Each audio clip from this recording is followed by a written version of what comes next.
أعوذ بالله من الشيطان الرجيم بسم الله الرحمن الرحيم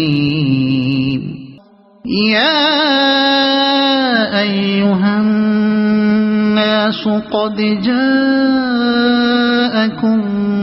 برهان من ربكم وأنزلنا إليكم نورا مبينا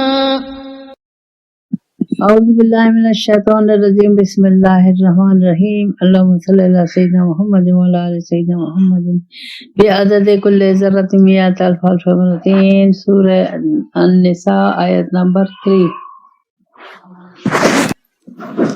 اچھا، اب اللہ تعالیٰ فرماتا ہے یتیم کے بارے میں ہے، یتیم لڑکیوں کے بارے میں ہے۔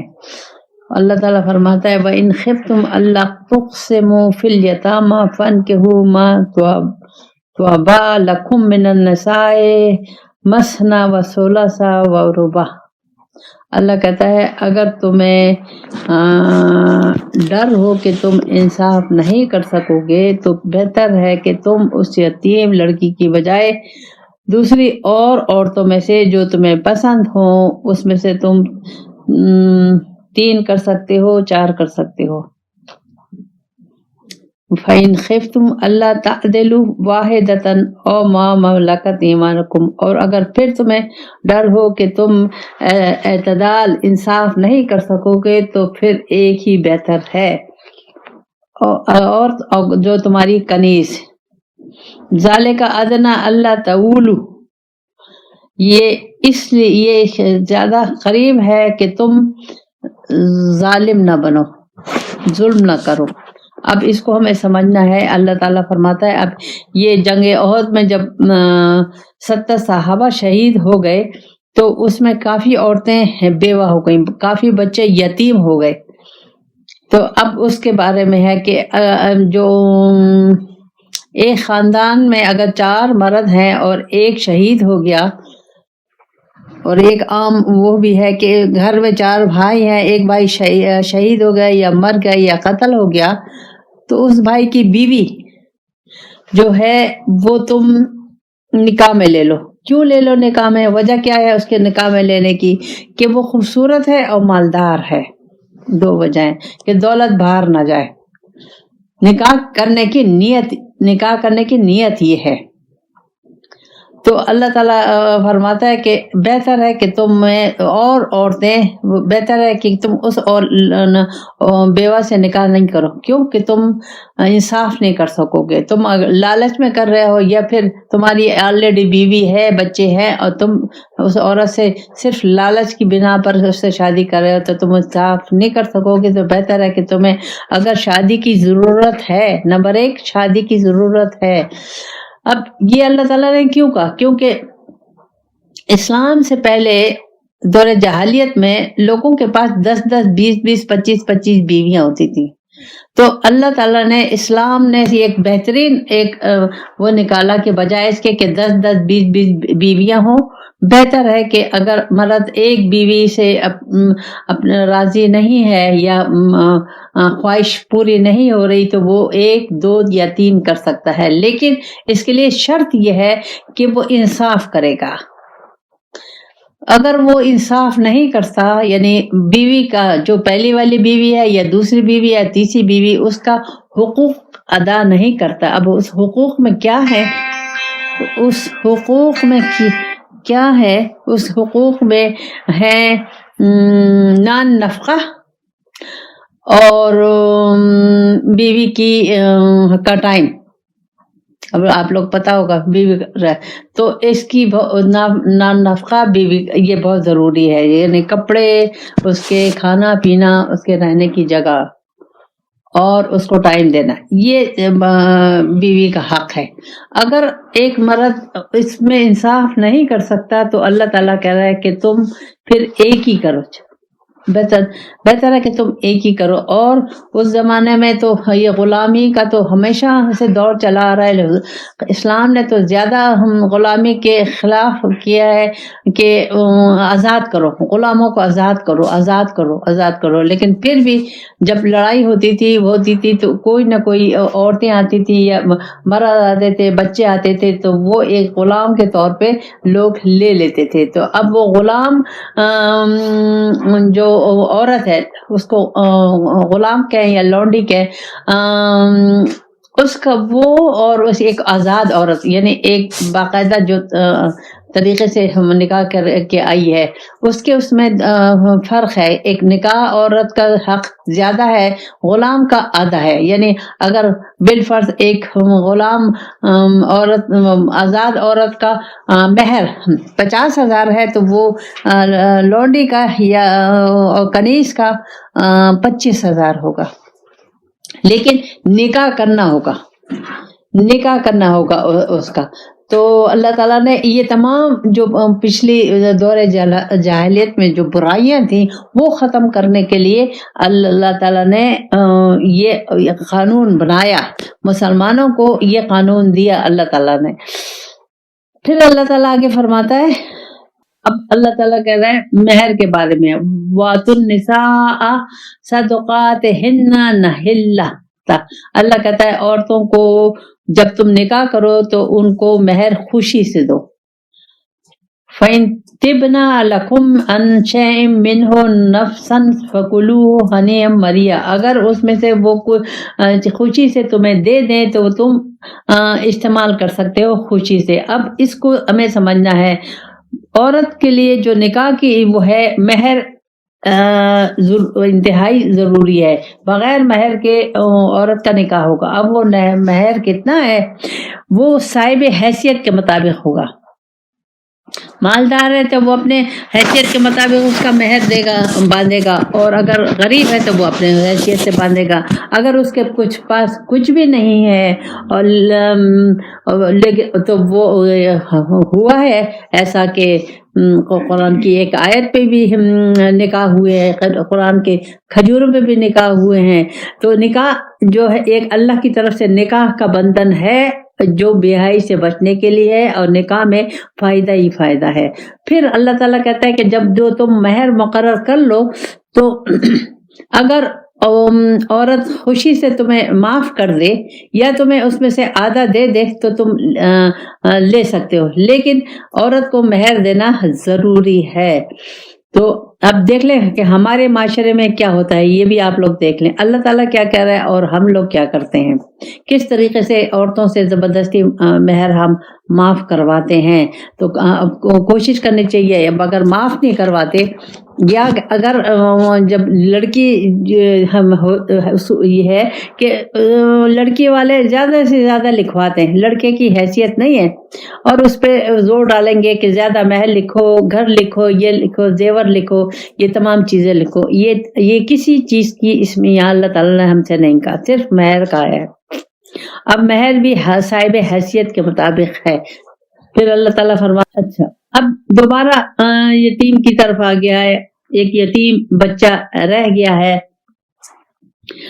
تو اللہ تعالیٰ فرماتا ہے وَلَا تُؤْتُوا السُّفَهَاءَ أَمْوَالَكُمُ الَّتِي جَعَلَ اللَّهُ لَكُمْ قِيَامًا وَارْزُقُوهُمْ فِيهَا وَاكْسُوهُمْ وَقُولُوا لَهُمْ قَوْلًا مَّعْرُوفًا. اگر وہ جو یتیم بچہ ہے کم سن ہے، جوان نہیں ہے، عقل مند نہیں ہے، یا بے وقوف ہے، یا پاگل ہے، تو اللہ تعالیٰ کہہ رہا ہے کہ اس کو وہ مال مت دو. کیوں مال کیوں نہیں دو؟ مال تو اس کا ہے. اللہ تعالیٰ کیوں منع کر رہا ہے یہاں؟ اب یہاں دیکھیں مال کی اللہ تعالیٰ اہمیت بتا رہا ہے کہ مال جو ہے اس کے ذریعے سے ایک معاشرہ قائم رہتا ہے. اس کی مثال ایسی ہے جیسے جسم میں خون. اگر جسم میں خون نہیں ہوگا تو وہ جسم تو ختم ہو جائے گا. اسی طرح ایک آدمی کے پاس یا ایک معاشرے کے پاس، ایک فیملی کے پاس اگر مال نہیں ہے تو وہ کیسے گزارا کرے گا، کس طریقے سے اس کو تنگی ہوگی، مشکلات پیش آئیں گی. تو اب یہ جو پھر دوسری چیز یہ ہے، اگر مال ہے اور اس کا استعمال اللہ تعالیٰ نے ہر جگہ بتا دیا. اللہ تعالیٰ نے کہا کہ وہ اس مال کو گردش میں رہنا چاہیے، یعنی چلتا رہنا چاہیے. یہ اس مال کی مثال خون کی طرح، خون اگر چلتا رہتا ہے تو انسان کا جسم کا ہر حصہ صحیح رہتا ہے. اگر کہیں جم جاتا ہے تو وہاں دانہ بن جاتا ہے، وہاں نقصان ہوتے. تو اسی طرح مال بھی اگر ایک جگہ جمع ہو جائے گا تو وہاں معاشرے کے لیے انتہائی نقصان دہ ہوگا، کینسر کی شکل اختیار کر لے گا. تو اب اس مال کو جیسے خون چلتا رہتا ہے، گردش کرتا رہتا ہے، تو اسی طرح جس طرح خون جسم میں چل رہا ہے. تو اب کوشش یہ کرنی چاہیے کہ اگر ایک بچہ کم سن ہے اور یتیم ہو گیا ہے اور اس کے پاس مال ہے، تو وہ جب تک بالغ نہ ہو جائے، عقل مند نہ ہو جائے، ہوشیار نہ ہو جائے، اس کو مال اس کے ہاتھ میں نہیں دیا جائے. یا پھر اگر بے وقوف ہے یا وہ پاگل ہے تو جب بھی اس کے ہاتھ میں جو اس کے وارثین ہیں وہ اس کی کفالت کرے، وہ اس مال کے ذریعے سے اس کی بھی کفالت کرے، اور یہ ایک نظام چلتا رہے. تو کیا کرو کہ اس کو کھلاؤ، کپڑے دو، اور اگر وہ اس سے اچھی بات کہو.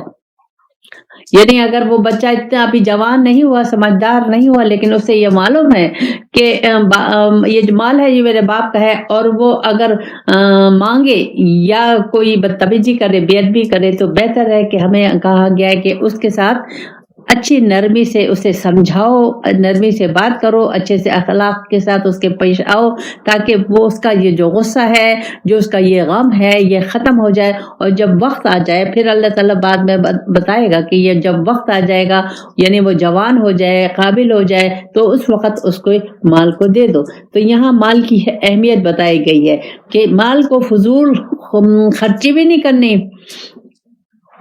ضائع بھی نہیں کرنا. اور یتیم بچہ اگر چھوٹا ہے، بے وقوف ہے، پاگل ہے، اس کے ہاتھ میں جو وارثین ہے یعنی چچا ہے، وہ اس مال کو ضائع نہیں کرے، اس بچے کی اچھی طرح پرورش کرے، خیال رکھے. اور پھر اللہ تعالیٰ آگے فرماتا ہے وَابْتَلُوا الْيَتَامَى حَتَّى إِذَا بَلَغُوا النِّكَاحَ، جب تم سمجھو کہ وہ نکاح کے قابل ہو گیا، یعنی بلوغت کو پہنچ گیا ہے، بالغ ہو گیا ہے، سمجھدار ہو گیا ہے. فَإِنْ آنَسْتُمْ مِنْهُمْ رُشْدًا فَادْفَعُوا إِلَيْهِمْ أَمْوَالَهُمْ، تو پھر ان کا مال جو ہے ان کو واپس کر دو. وَلَا تَأْكُلُوا إِسْرَافًا وَبِدَارًا أَن يَكْبُرُوا، اور تم مت کھاؤ اس مال کو جلدی خرچ مت کرو جلدی کہ یہ اب اس بڑا ہو جائے گا. یعنی جب اس کے بڑا ہونے سے پہلے تم جلدی اس کا مال فضول اور زیادہ کھا کے ختم نہ کر دو، یہ مت کرو. وَمَنْ كَانَ غَنِيًّا فَلْيَسْتَعْفِفْ، اللہ کہتا ہے جو آدمی مالدار ہے، یعنی اس کا چچا جو بھی ہے، اس کا وارث، اگر وہ مالدار ہے تو اس کے مال سے بچے، بالکل استعمال نہ کرے. فَإِنْ كَانَ فَقِيرًا، اور اگر غریب ہے، فَلْيَأْكُلْ بِالْمَعْرُوفِ، وہ کھائے طریقے کے ساتھ. فَإِذَا دَفَعْتُمْ إِلَيْهِمْ أَمْوَالَهُمْ فَأَشْهِدُوا عَلَيْهِمْ، اور جب تم اس مال کو اس کو دو، جب وہ اس قابل ہو جائے کہ اب اس کا مال اس کے سپرد کرو، تو تم جس دیتے وقت ایک گواہ مقرر کر لو.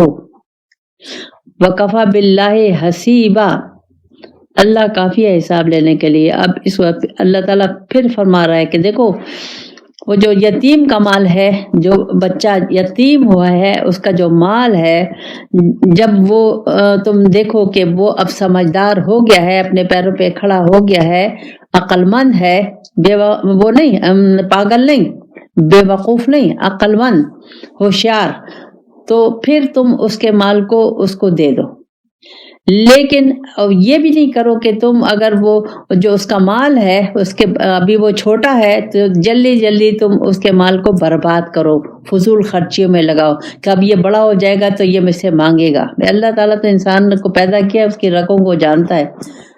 پھر اللہ تعالیٰ کہہ رہا ہے کہ جو مالدار چچا ہے، جو بھی اس کا وارث ہے، اس کو نہیں چاہیے کہ اس کے مال کو استعمال کرے، وہ خود سے اپنے بچوں کے ساتھ، اگر اس کے بھی بچے ہیں یا نہیں ہیں تو وہ خود سے اس کا خرچہ کرے تو وہ زیادہ بہتر ہے، بجائے اس کے کہ اس کے مال کو خرچ کرے۔ لیکن اگر غریب ہے تو وہ اس کے مال کو استعمال کر سکتا ہے طریقے سے، اور جب وہ بڑا ہو جائے تو جب اس کو مال اس کا جو ورثہ ہے دینے لگو تو گواہ مقرر کر لو۔ یہ نہیں ہو کہ تم بڑے ہو گئے لے لو، نہیں، گواہ ہونے چاہیے۔ اب ہمارے معاشرے میں یہ ہے کہ ہم جب معاملات کرتے ہیں پیسوں کی، قرضے کی، بزنس کی، تو ہم لکھتے نہیں ہیں، ہم لکھا پڑھے نہیں کرتے ہیں۔ وہ ہم سمجھتے ہیں کہ تم ہم پہ اعتبار نہیں کرتے، تمہیں ہم پہ یقین نہیں ہے، تم یہ کر رہے ہو، تو تم ہمیں اچھا نہیں سمجھتے، تم ہمیں چور سمجھتے ہو۔ یہ ان کے لوگوں کے ساتھ نہیں، یہ نہیں ہے، اللہ کا حکم ہے۔ اللہ کا حکم ہے کہ ایک پینی کی بھی وہ کرو، کچھ بھی کرو آپس میں معاملات، اس کو لکھو۔ اب یہاں دیکھیں وہ بچے کا چچا ہے اور اللہ تعالیٰ اسے کہہ رہا ہے کہ تم جب اپنے بھتیجے کو پیسے دو، اس کی جائیداد دو، تو اس کے لیے گواہ کر لو، مقرر کر لو کہ تم نے اس تاریخ کو اتنے، اس کی جو جائیداد تھی وہ میں نے ساری دے دی، سب کچھ اس پہ تفصیلات لکھو۔ اللہ پھر کہتا ہے میں کافی ہوں حساب کرنے کے لیے۔ کس کا حساب کرنے کے لیے؟ تمہارا حساب کرنے کے لیے بھی اور اس کا بھی حساب کرنے کے لیے۔ ہم کبھی سوچتے ہی ہے؟ نہیں سوچتے۔ تو اب یہاں ہمیں ان تمام چیزوں سے کیا پتہ چلا؟ ہمیں یہ پتہ چلا کہ اللہ تعالیٰ مجھے کہہ رہا ہے کہ یتیم کے ساتھ اچھا کرنا۔ سب سے پہلے اوپر اللہ تعالیٰ نے عورتوں کے بارے میں کہا، مردوں کہ 4 شادیوں، جو ہم لوگوں کے لیے کافی مسئلہ ہے 4 شادیوں کا، لیکن ہمیں سمجھنا چاہیے کہ اللہ تعالیٰ نے یہ 4 شادیوں کا جو حکم دیا ہے کس وجہ سے دیا ہے۔ وہ بیک گراؤنڈ آپ کو میں نے بتا دیا۔ ہزاروں، کتنی 25 10 بیویاں ہوتی تھی، اللہ تعالیٰ نے اس کو طریقے سے کہا کہ نہیں، اتنا زیادہ عورتوں پہ ظلم نہیں کرو، اگر زیادہ سے زیادہ تمہیں کرنی ہے 4 کرو، لیکن اگر تم ان کے حقوق دے سکتے ہو، انصاف کر سکتے ہو، اگر نہیں کر سکتے تو پھر ایک ہی کافی ہے۔ یہ بھی اللہ تعالیٰ نے کہہ دیا۔ پھر اللہ تعالیٰ کہتا ہے کہ مہر جو انتہائی ضروری ہے، اللہ تعالیٰ نے یہاں مہر کا کہا ہے صاحب حیثیت کے لحاظ سے، لیکن ہم لوگ کیا کرتے ہیں کہ جہیز ہوگا سارا، پھر اس کے بعد لڑکے والے جہیز مانگیں گے اور لڑکی والے ان سے مہر مانگیں گے، سونا مانگیں گے، گھر مانگیں گے، یہ چیزیں یہ تمام چیزیں، جبھی تو کتنی لڑکیاں بیٹھی ہوئی ہیں شادی سے۔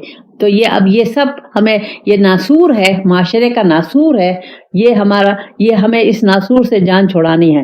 پھر اللہ تعالیٰ نے پھر اب اس یتیم کا کہا ہے، تو اللہ تعالیٰ ہمیں توفیق دے کہ جو اللہ تعالیٰ نے مجھے کہا ہے میں اس میں ذرا بھی رد و بدل نہ کروں، اور اسی کی طرح جو اللہ نے حکم دیا اس کے مطابق اپنی زندگی کو گزاروں، اور جو معاملات ہیں سب اس کے مطابق کروں، تو جنت ملے گی، نہیں تو خواب ہے جنت۔ ربنا آتنا فی الدنیا حسنۃ وفی الآخرۃ حسنۃ وقنا عذاب النار۔